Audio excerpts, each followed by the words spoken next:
Kalau kita memberikan yang terbaik kepada klien, klien yang akan berbicara kemana-mana. Pada saat resesi itu terjadi, profesi kurator ini sangat dibutuhkan oleh kreditur untuk membantu mereka tanahnya Direbut. diserobot Oh ya. oleh pihak-pihak tertentu atau pemerintah setempat tidak memberikan keadilan. Buat calon-calon lawyer ini saya ngasih saran pada saat jadi lawyer, awal-awal jadi lawyer jangan money oriented dulu. Setiap orang punya kesempatan yang sama. Assalamualaikum warahmatullahi wabarakatuh. Jumpa lagi dengan saya tentunya Bida Sahir di channel Talang Institute Literasi dan Kolaborasi. Apa kabar Kak? Alhamdulillah, terima Sehat? kasih karena sudah datang di kantor kami, diundang untuk menjadi salah satu narasumber yang dilaksanakan oleh Talang Institute. Bagaimana perjalanan karir kamu Alim menjadi seorang lawyer? Perjalanan atau karir saya di dalam dunia lawyer ini dimulai dari tahun 2010. Saat saya mulai menyelesaikan studi di Fakultas Hukum Universitas Muslim Indonesia Makassar tahun 2010. Dari situ saya kemudian hijrah ke Jakarta, terus mengikuti pendidikan profesi advokat yang dilaksanakan oleh PBHI Nasional pada waktu itu. Bukan Peradi? Bukan, PBHI Nasional yang bekerja sama dengan Pradi. Oh, oke. Jadi IO-nya adalah PBHI Nasional. Oh, IO-nya. Kebetulan saya waktu masih berstatus sebagai mahasiswa, saya bergabung di PBHI Sulawesi Selatan selama 2 tahun. Kemudian saya dapat reward untuk mengikuti PKPA, pendidikan khusus profesi advokat ini yang diselenggarakan oleh PBHI Nasional. Kami dari Sulawesi Selatan pada waktu itu diutus kalau tidak salah 5 orang. Disitulah cikal bakal atau candra di muka saya di dalam dunia advokat Indonesia. Oh, menarik sih Kak. Kan tadi kata Kak Aling dapat reward. Berarti berprestasi. Kalau boleh tahu Bukan itu berprestasi ya, karena saya banyak menghabiskan waktu menjadi salah satu volunteer, menjadi volunteer di PBHI. Kalau tidak salah itu kurang lebih 2 tahun. Atas dasar itu, karena saya menjadi pekerja sosial di PBHI, sehingga saya diberikan reward. Oh, oke. Yang dimana pada saat saya menjadi volunteer pada waktu itu, kita tidak dibayar, betul-betul karena naluri kemanusiaan kita untuk kemudian membantu teman-teman atau orang-orang yang membutuhkan pendampingan hukum dari PBHI Sulawesi Selatan. Itu alasannya sehingga saya diberikan reward oleh teman-teman PBHI untuk mengikuti pendidikan khusus profesi advokat. Setelah menempuh pendidikan di perguruan tinggi tentunya harus ngambil ilmu hukum. Ya. Terus harus setelah itu daftar PKPA. Ya. Daftar PKPA itu berapa lama proses pendidikannya? Pendidikannya itu selama 1 bulan. 1 bulan. 1 bulan. Jadi pada waktu itu saya belum stay di Jakarta. Saya difasilitasi oleh teman-teman kontras pada waktu itu untuk nginap atau untuk tinggal selama 1 bulan selama mengikuti pendidikan profesi advokat ini yang diadakan oleh PBHI Nasional. Dari situ saya bertemu dengan teman-teman NGO seluruh Indonesia, termasuk dari Kontras, LBH Jakarta, YLBHI, PBHI Sumbar, LBH Pers, dan lain-lain sebagainya. Sehingga komunikasi awal saya bertemu dengan teman-teman yang memang aktif di NGO itu pada saat ikut pendidikan profesi itu. Berarti pendidikannya di PKPA itu memakan waktu 1 bulan. 1 bulan? Iya, 1 bulan. Berarti itu padat banget dong Kak ya?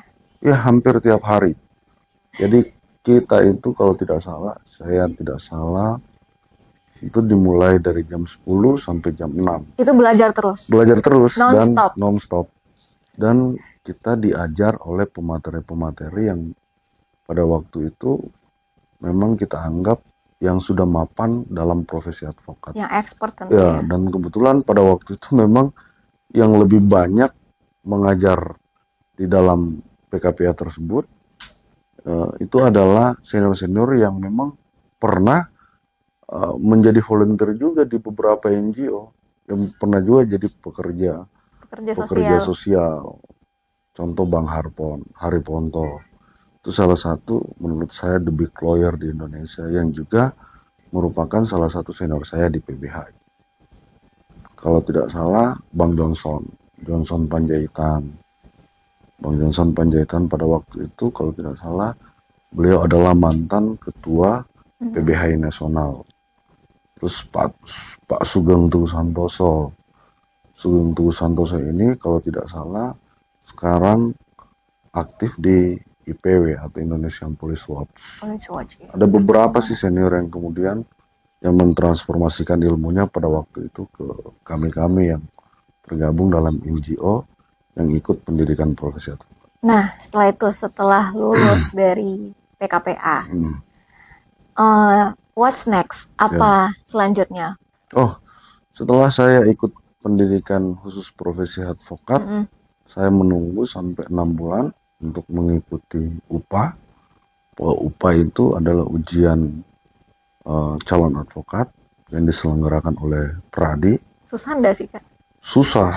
Jadi pada waktu zaman saya itu sangat susah jadi lawyer. Berarti Kenapa? lawyer waktu zaman Kakak itu berat ya? Berat banget, saya tidak tahu kalau sekarang. Kenapa Karena Kak sekarang? dulu kita daftar 50 orang, yang lulus cuma 10 orang. Wow. Iya. Berarti benar-benar lulusan waktu itu benar-benar teruji kemampuannya dan pengetahuannya tentunya. Saya tidak tahu ya. Tapi yang pasti saya berusaha semaksimal mungkin untuk kemudian bisa lulus. Alhamdulillah lulus. Dan banyak teman-teman saya yang lain juga yang ikut yang belum sempat lulus pada waktu dan itu. harus ulang. Harus mengulang. Karena syarat untuk menjadi lawyer itu pertama harus mengikuti pendidikan profesi advokat, kita mendapatkan sertifikat dari pendidikan itu, itulah yang kemudian dijadikan sebagai syarat untuk mengikuti ujian. Kalau waktu ujian itu ada kisi-kisinya enggak sih? Enggak ada, betul-betul kita betul-betul belajar bagaimana kemudian kita bisa memahami hukum acara perdata, hukum acara pidana.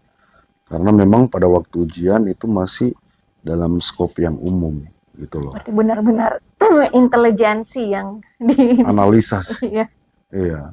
Kemampuan. Karena selain nggak ada kisi-kisi, soalnya rumit, sangat rumit. Lulus belum tentu, tapi kita mau tidak mau harus mengikuti proses itu. Karena memang tujuan kita harus lulus gitu loh. Kalau waktu itu nggak dapet reward, mahal nggak sih? Sangat, karena waktu di zaman saya itu biayanya itu sekitar 5 jutaan. Dan sulit untuk waktu zaman itu Kak Aling sulit jangkau dengan biaya segitu. Ya. Makanya saya memilih untuk jadi pekerja sosial. Sambil saya cari ilmu, saya cari pengalaman di PBHI Sulawesi Selatan, membantu orang-orang yang kemudian tidak mampu, yang membutuhkan pendampingan hukum. Betul. Saya menganggap ya selain saya mengabdikan diri, saya mendapatkan pengalaman yang sangat luar biasa. Suatu waktu waktu saya menjadi volunteer di PBHI Sulawesi Selatan, saya pernah dibayar pakai rambutan, pakai ayam. Ya, itu menurut saya pengalaman yang sangat luar biasa. Itu PB apa tadi, Kak? Perhimpunan Bantuan Hukum dan Hak Asasi Manusia Indonesia. Perhimpunan Bantuan Hukum dan Hak Asasi Manusia Indonesia. Nah, pendiri dari PBHI itu Bang Hendardi. Oh iya. Sekarang yang Setara Institute. Oke. Jadi waktu itu ya internship ya lah ya bilangnya waktu itu. Iya.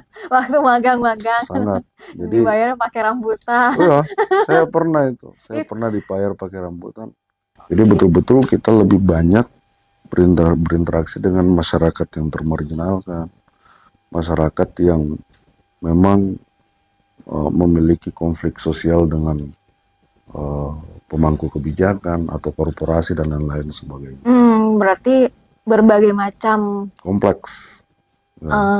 case ya waktu itu. Ya, pada waktu itu memang banyak masyarakat yang membutuhkan pendampingan hukum, membutuhkan pendampingan hukum itu karena tanahnya Direbut. diserobot Oh ya. oleh pihak-pihak tertentu atau pemerintah setempat tidak memberikan keadilan. Mereka itulah yang datang ke kantor PBHI untuk meminta pendampingan hukum. Jadi benar-benar didampingi sampai selesai. Iya. Disitulah cikal bakalnya saya sangat mencintai profesi advokat. Dunia hukum. Ya, nah, setelah itu, setelah sekolah, terus menyandang gelar advokat. Ya. Terus gimana ceritanya sampai bisa? Wah, panjang. Ini cerita dimulai dari 12 tahun yang lalu. 12 tahun yang lalu sehingga bisa berkantor di sini. Alhamdulillah. Memang saya patut bersyukur karena saya berasal yang bukan kalangan. Saya kalangan biasa-biasa saja, berangkat dari kampung, sekolah di kampung, lahir dan besar di kampung. Kemudian tahun 2005 ini saya lulus sekolah di SMA 1 Sinjai Selatan.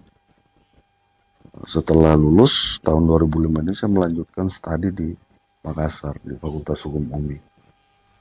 Setelah melanjutkan studi tahun 2010 akhir saya hijrah ke Jakarta. Berarti menjadi seorang lawyer itu kan ada yang bilang katanya kalau turunannya lawyer pasti anaknya lawyer, dan itu mudah karena udah punya privilege kayak gitu kan. Enggak juga. Profesi lawyer ini dia bukan turunan.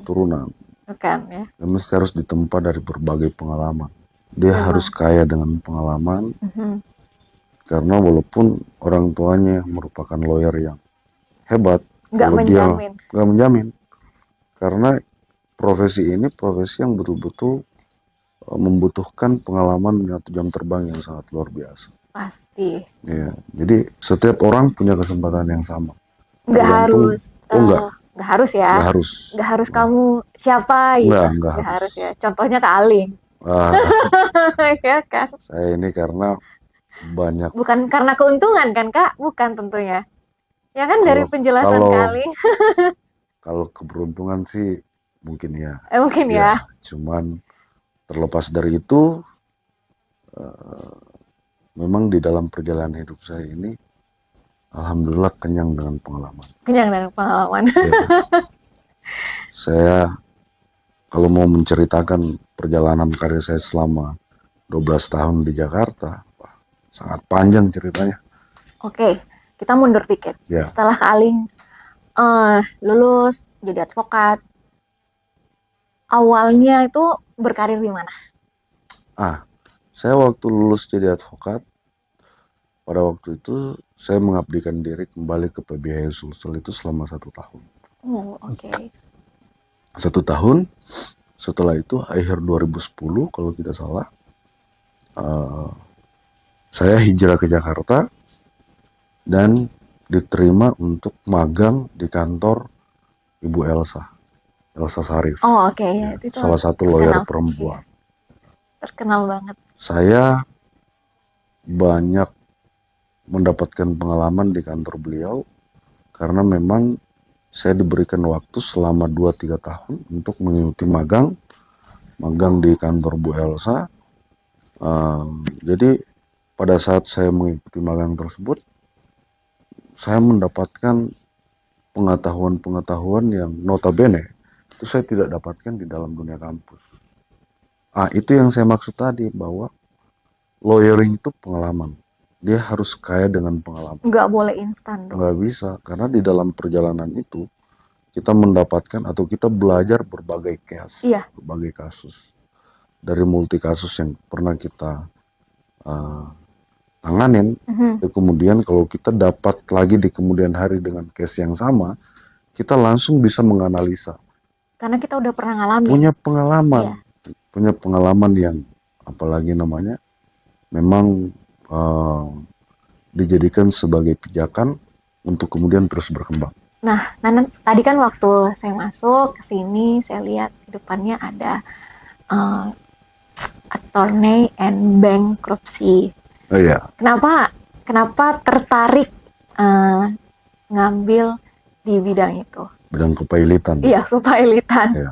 Itu kan berat, Kak. Analisisnya juga cukup berat dibandingkan dengan lawyer yang terkenal karena kasus misalnya perceraian. Ya. Saya sih bersama dengan teman-teman ini memilih untuk menjadi kurator Mhm. karena saya melihat dalam beberapa tahun belakangan ini, Indonesia sering ditempa isu resesi. Oh iya, termasuk isu resesi 2023. Ya, termasuk. Apakah itu akan terjadi? Saya melihatnya mudah-mudahan tidak. Oh, mudah-mudahan tidak. Cuman pada saat resesi itu terjadi, profesi kurator ini sangat dibutuhkan oleh kreditur untuk membantu mereka agar kurator ini bisa membantu para kreditur untuk merecovery utang daripada debitur. Dan yang diberikan tugas dan wewenang oleh undang-undang berdasarkan Undang-Undang 37 tahun 2004 itu adalah kurator. Oke. Jadi debitur yang kemudian tidak bisa membayarkan utangnya kepada si kreditur, maka kita kurator ini ditunjuk oleh pengadilan berdasarkan penetapan untuk kemudian melakukan pengurusan terhadap harta-harta dari si debitur untuk mengembalikan utang kepada si kreditur. Termasuk kalau debiturnya itu kolaps. Iya, justru karena kolaps sehingga kita masuk ditunjuk oleh pengadilan untuk kemudian melakukan pengurusan terhadap harta-harta tersebut, harta-harta si debitur. Kalau dia kolaps, ditunjuk kurator, dia nggak punya apa-apa nih. Gimana caranya dia bayar jasa kurator, Kak? Nggak, jadi kurator itu dibayar itu berdasarkan berapa harta dari si debitur. Berapa Iya, total itu ada harta ya? persentasenya berdasarkan peraturan menteri. Kemudian itu kalau tidak salah, kalau si debitur pailit, maka dia dapat 7%. Itu peraturan menteri dari total. Pailit artinya dia Kolaps. ya kolaps, terus kan dia ngajuin tuh. Kalau dia tidak bisa lagi melakukan pembayaran terhadap utang kepada si debitur, si kreditur, Iya. maka si kreditur bisa mengajukan permohonan pailit terhadap si debitur. Pada saat dia sudah dinyatakan pailit oleh pengadilan, di saat yang bersamaan juga si kurator ditunjuk untuk melakukan pemberesan terhadap harta-hartanya si debitur. Pada saat dia sudah melakukan pemberesan terhadap harta-harta si debitur, maka hasil dari pemberesan ini diberikan kepada para kreditur yang sudah mendaftarkan tagihannya di pengadilan. Jadi nggak ada menang kalah, Kak? Nggak ada yang menang kalah di situ. Betul-betul kita Hanya ditunjuk melakukan ya? solusi. Menemukan solusi. Jadi kita yang menciptakan solusi terhadap si debitur ini yang sudah dianggap tidak mampu lagi membayarkan hutangnya kepada si kreditur. Berarti mestinya logonya di depan, Kak. Anda butuh solusi? Nah juga. Jadi apalagi Pinjol kali ya, Kak. Ya, kebetulan kantor saya memegang beberapa bank di Jakarta. When I comes, terus aku lihat, wow, ada 21 daftar. Iya. Luar biasa ya, Kak. Karena kita pegang beberapa bank di Jakarta ini, di Indonesia. Mereka lah yang kadang-kadang meminta kepada kami, kantor Saputra dan Tampak Law Firm, untuk dilindungi kepentingan hukum. Sesama kurator itu apa? Sesama lawyer lah. Lawyer kurator itu sering apa ya? Saing-saingan klien apa gimana, Kak? Enggak juga. Saya enggak ya. Saya malah enggak pernah ngiklangin diri. Kan emang nggak boleh ya iklan Emang ini. nggak boleh. Atau Menurut kode etik, kode debitur etik. langsung yang datang. Gini, lawyer dan kurator itu adalah bisnis kepercayaan, bisnis trust. Oke.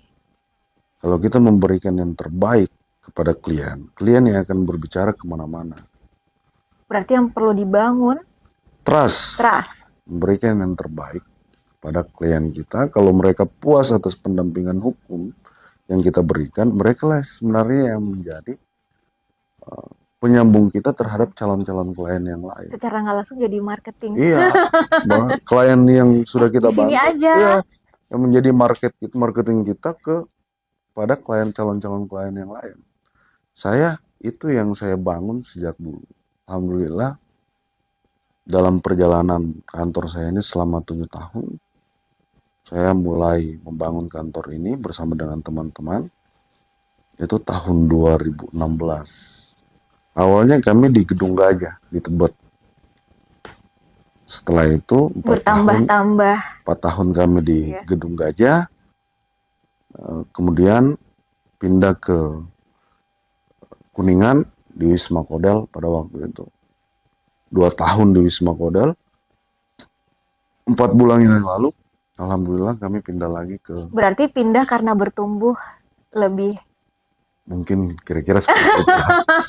Iya, namanya ada target kan. Iya, betul. Karena nggak mungkin ujuk-ujuk pindah ke sini kalau nggak ada pencapaian. Ya, alhamdulillah. Dan kemarin bulan Agustus itu kami juga kaget ya.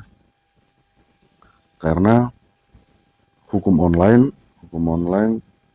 itu merilis 100 kantor terbaik di Indonesia. Setelah kami buka, kami mendapatkan informasi dari teman, ternyata kantor kami ini masuk dalam list itu. Masuk dalam list itu, dan kalau saya lihat dari rilis yang dikeluarkan hukum online, kami berada di urutan 40. Wow, itu luar biasa. Iya, dengan jangka waktu 6 tahun, alhamdulillah. Boleh tahu nggak sih Kak, umurnya berapa? Kan masih muda. Umur saya 34 tahun. Wow, 34 tahun. Iya. Luar biasa pencapaiannya Kak. Iya, alhamdulillah itu karena berkat kerja keras, doa almarhum ibu, terus apalagi namanya, istri yang sangat luar biasa yang menemani saya. Berarti support keluarga itu mendukung karir ke depannya. Support dari terutama istri.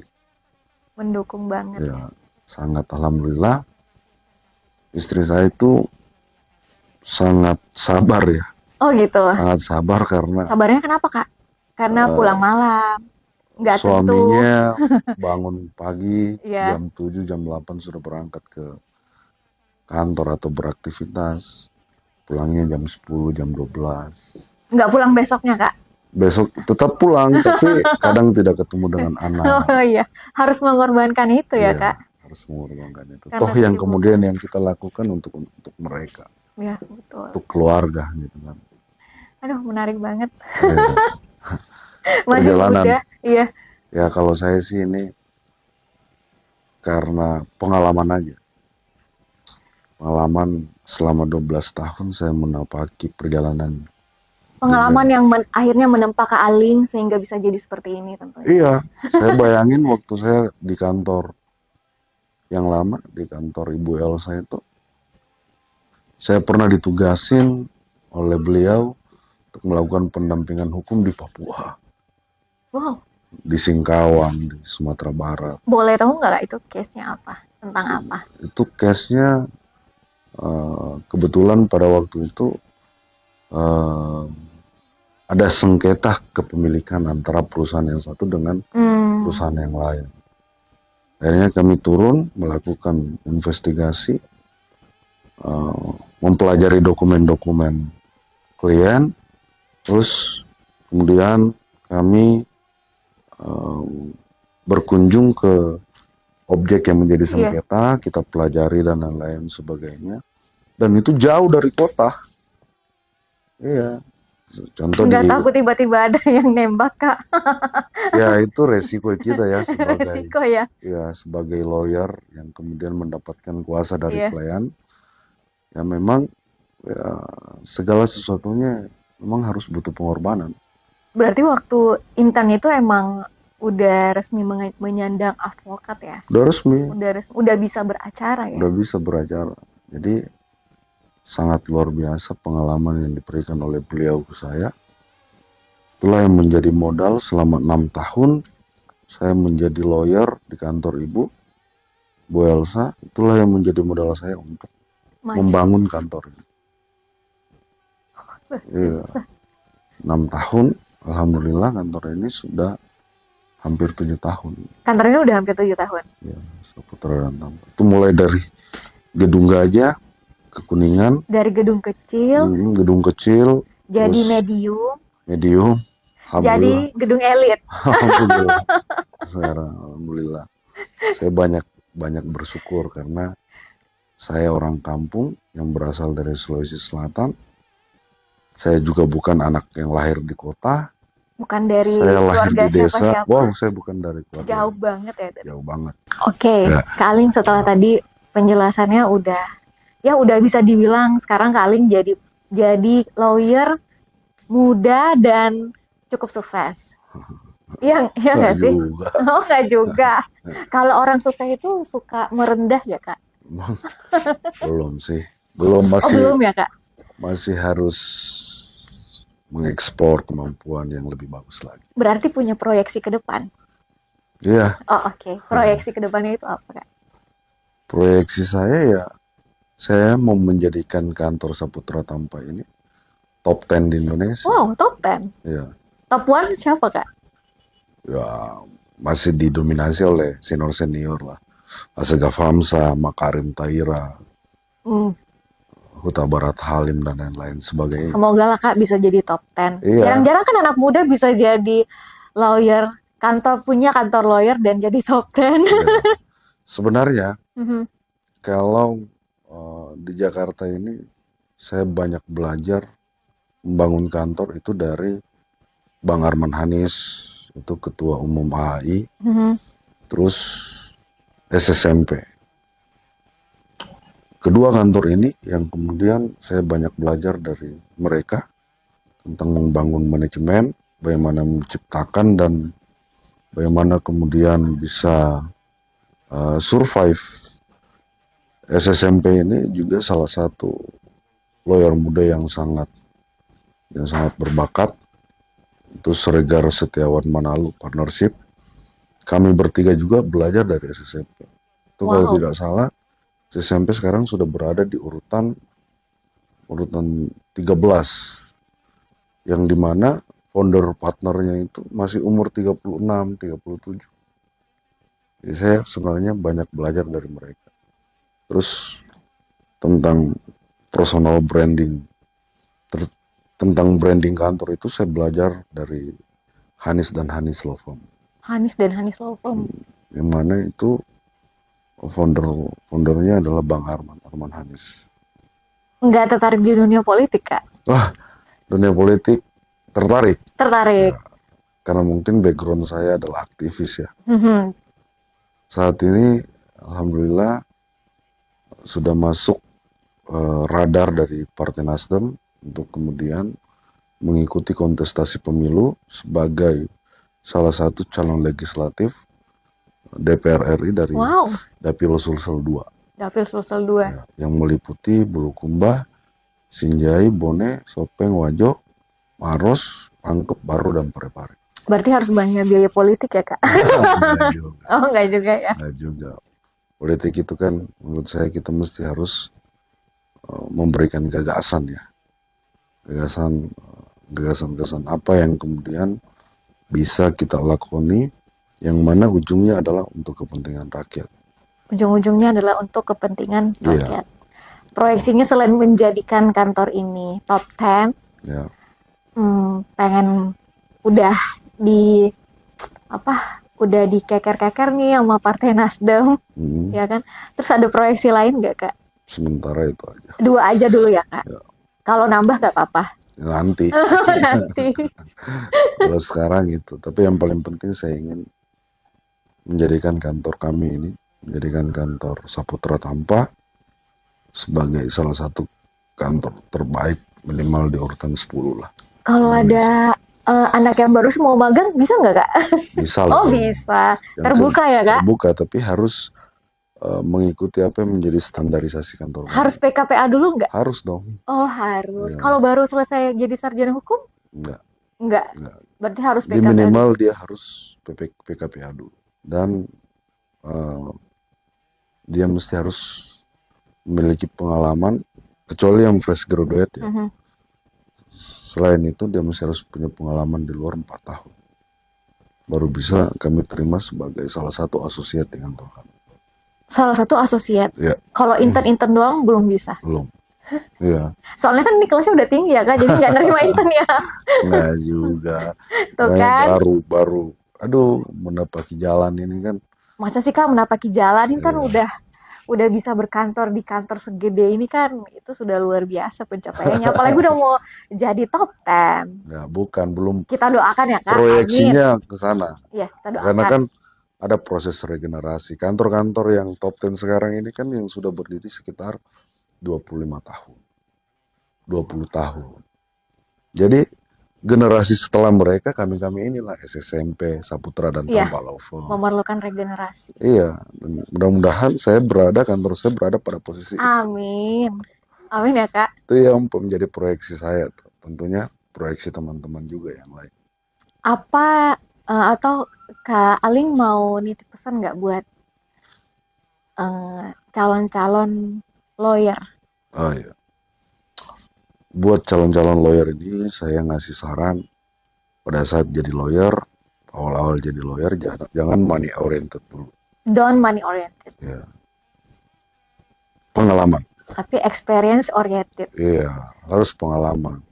Harus banyak dapat pengalaman. Itu dulu yang diburu.